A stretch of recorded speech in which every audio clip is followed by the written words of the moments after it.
Ya, salam semuanya. Kita lanjutkan kontekstual Bible ini pada pagi hari ini dengan bacaan dari Injil Lukas pasal 4 ayat 31 sampai ayat yang ke-44. Injil Lukas pasal 4 ayat 31 sampai 44. Injil Lukas pasal 4 ayat 31. Kemudian Yesus pergi ke Kapernaum, sebuah kota di Galilea, lalu mengajar di situ pada hari-hari Sabat. Mereka takjub mendengar pengajarannya, sebab perkataannya penuh kuasa.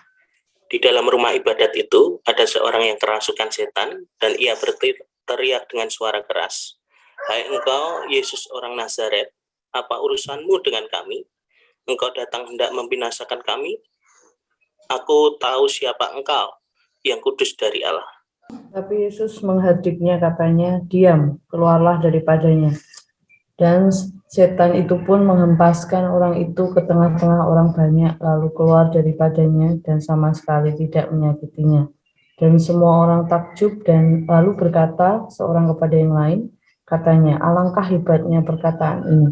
Sebab dengan penuh wibawa dan kuasa ia memberi perintah kepada roh-roh jahat dan mereka pun keluar."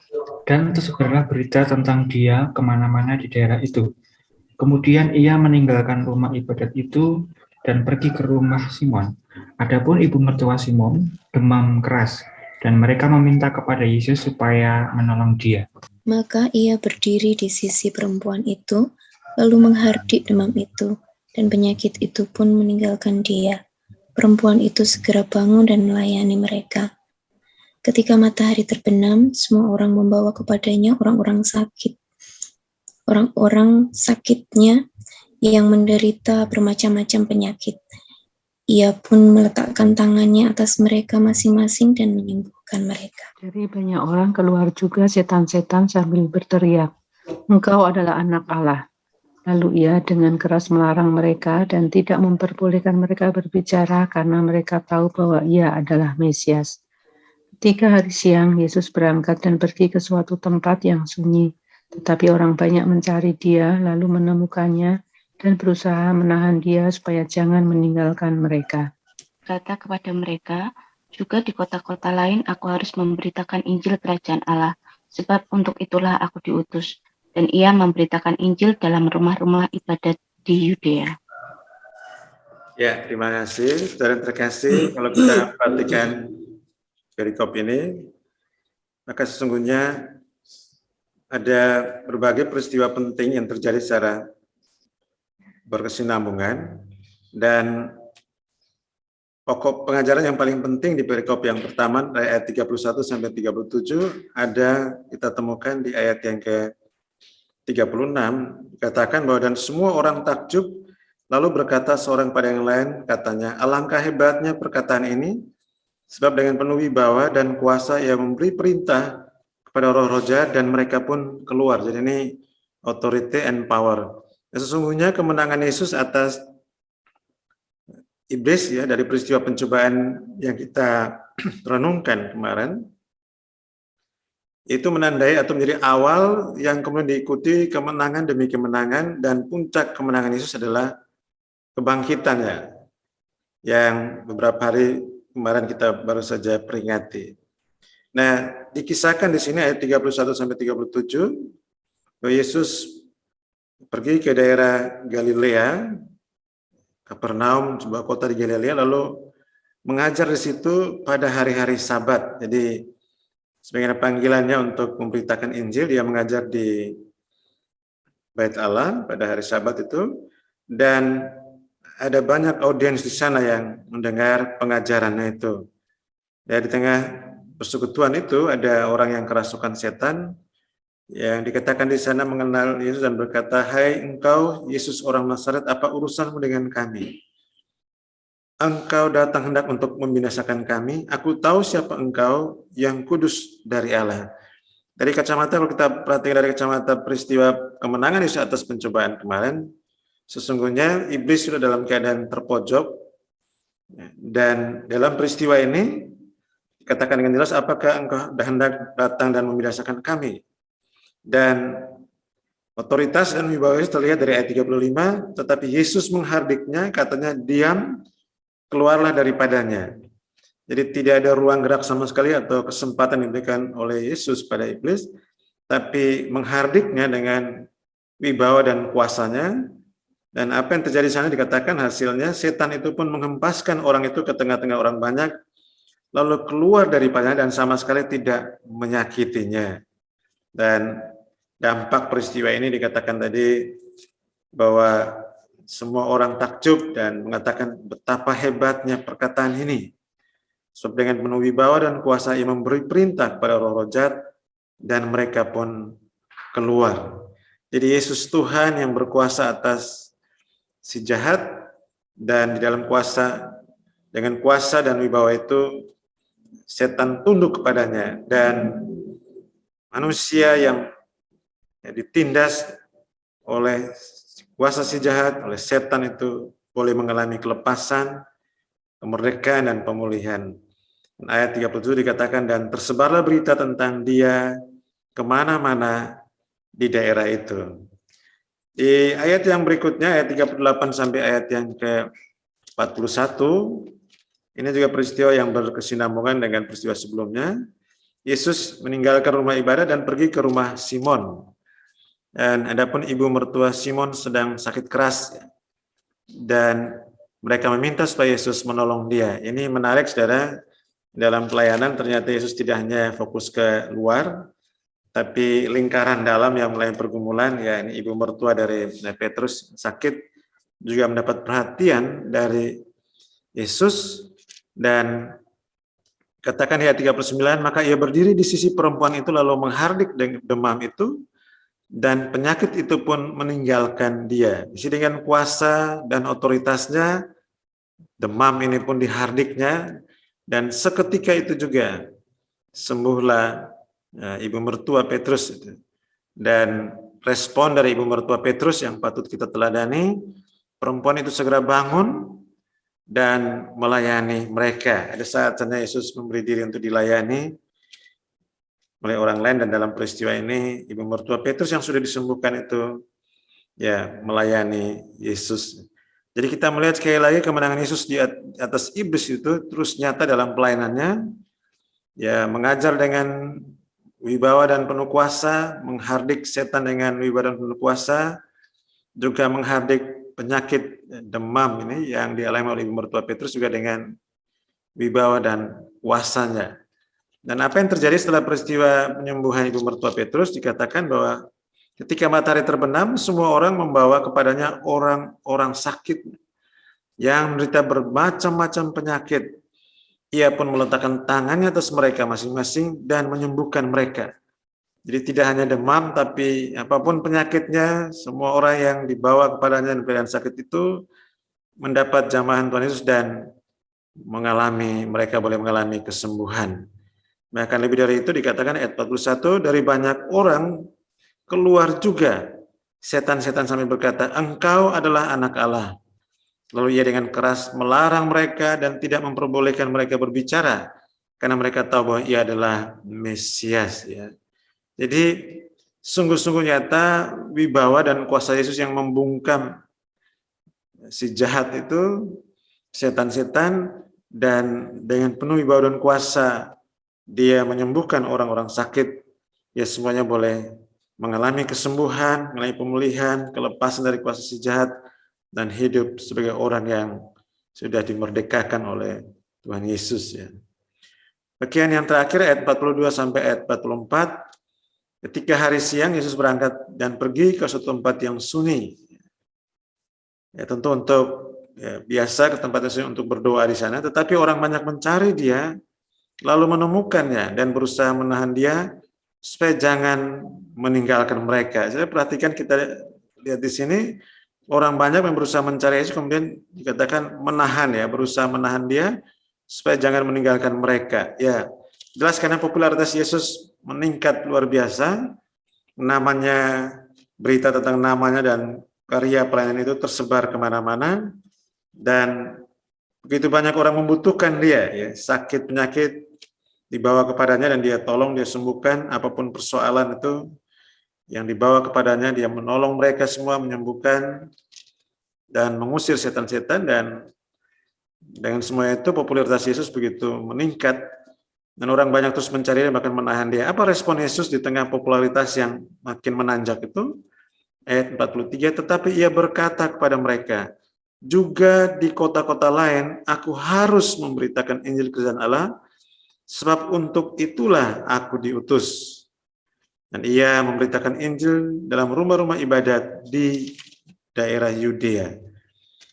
Jelas sekali di sini, di tengah popularitas itu karena pelayanan sosial yang membawanya semakin dikenal oleh banyak orang, tidak mengalihkan, tidak membelokkan fokus hidup dan pelayanannya itu untuk memberitakan Injil.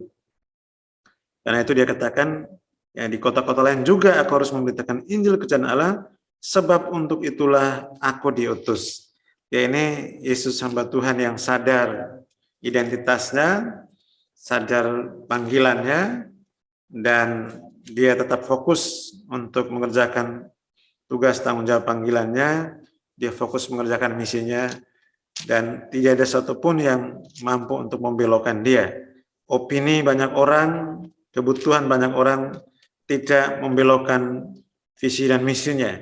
Dia tetap fokus untuk memberitakan Injil Kerajaan Allah di mana-mana, karena memang dikatakan di sana, untuk itulah aku diutus, ya. Hamba yang sadar akan identitasnya, sadar visi panggilannya, juga sadar tantangan yang bisa membelokkan itu, dan dia tetap fokus pada panggilannya. Cara apa yang bisa kita pelajari dari perikop pagi ini kita baca tadi adalah, ya, Yesus Tuhan dia tetap fokus dalam pelayanan penginjilan, dan dia melayani dengan wibawa dan kuasa. Dan aplikasi bagi kita yaitu gimana berkenaan dengan fokus pelayanan kita selama ini? Apakah kita tetap komitmen untuk mengerjakan tugas panggilan pelayanan untuk memberitakan nama Yesus dimanapun Tuhan tempatkan kita? Kita perlu menyadari sungguh-sungguh bahwa ada banyak tantangan yang bisa mengalihkan fokus pelayanan itu, bisa kesibukan-kesibukan, bisa hobi, bisa interest-interest tertentu yang mengalihkan fokus panggilan pelayanan untuk memberitakan Injil. Tapi belajar dari Tuhan Yesus pagi hari ini, dengan penuh kuasa dan wibawa, dia mengerjakan pelayanan itu dan dia fokus memberitakan Injil. Dan godaan untuk membelokkan visi misi direspon dengan sangat tegas, bahwa untuk itulah, untuk Injil itu dia datang. Dan dia mengerjakannya dengan penuh kesungguhan dan fokus. Biarlah itu juga menjadi fokus pelayanan kita. Yang kedua, untuk aplikasi, siapa yang kita andalkan dalam hidup kita ini? Apakah diri kita sendiri, atau segala perlengkapan yang lain, atau orang lain kita andalkan, tapi biarlah kita mengenal Yesus Tuhan saja, membawa setiap pergumulan persoalan kepadanya, dan kita yakin bahwa dia berkuasa untuk menolong, membebaskan, melepaskan, menyembuhkan, memulihkan, dan bahkan dia akan memampukan kita untuk menolong kita dalam pelayanan, sehingga boleh mengalami kemenangan dalam pelayanan. Selamat menerapkan amanat teks ini dalam hidup kita. Tuhan memberkati kita semuanya. Amin. Ya, kita responi firman Tuhan pagi ini. Kita akan nyanyikan Ku bersyukur Bapa, ku bersyukur Bapa. Banyak yang Kau berbuat di dalam hidup, rencana indahmu yang terlihat hidup,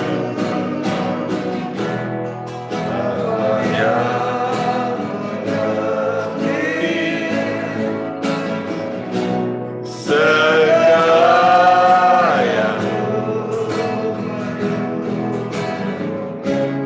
kasih-Mu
banyak yang kau berbuat Tuhan.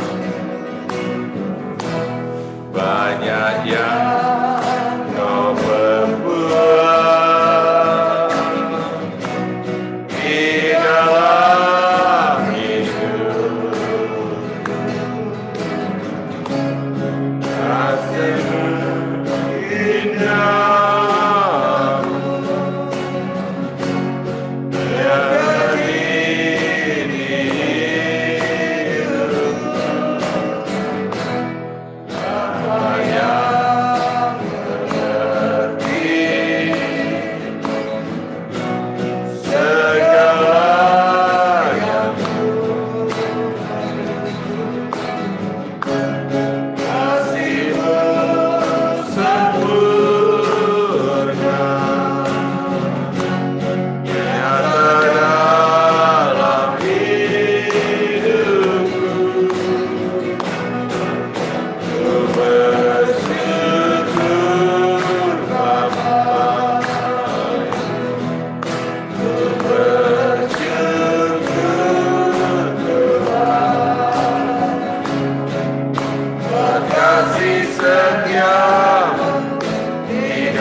Kasih setiamu di dalam hidupku.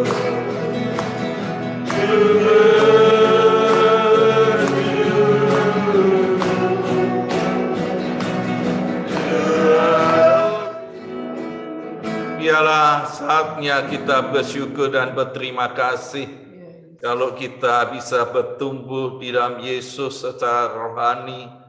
Tuhan ubahkan hidup kita masing-masing serupa dengan Yesus. Bersyukur komunitas KTBK semakin berlipat ganda, pemimpin-pemimpin dan kelompok-kelompok baik di PAS, CPCK, mahasiswa, alumni, STTK, biarlah terus bertumbuh dan berkembang dan kita terus mengucap syukur buat pemimpin-pemimpinnya. Kita bersyukur bersama-sama di dalam nama Tuhan Yesus.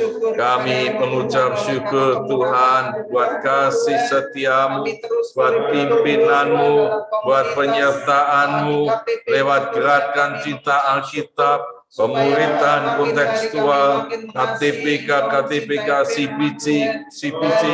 Tuhan, kami mengucap syukur kalau kami boleh mengenal Yesus lebih dalam, mengenal Yesus dan diubahkan, melayani seperti Yesus melayani, bersyukur lewat kelompok-kelompok KTBK, pemimpin-pemimpinnya, Tuhan tambahkan, Tuhan terus kembangkan, bertumbuh dan berkembang, dan terus berlipat ganda yang ada di sedikit, yang ada di PAS, siswa-siswa yang ada di mahasiswa PMKS, PMK, yang ada di alumnus PLK, maupun di STTK, alumnus STTK, gereja-gereja Tuhan. Kami terus mengucap syukur, biarlah ini terus berlipat ganda, bertumbuh, dan bermultiplikasi. Kami mengucap syukur. Terima kasih Tuhan di dalam nama Tuhan Yesus. Haleluya.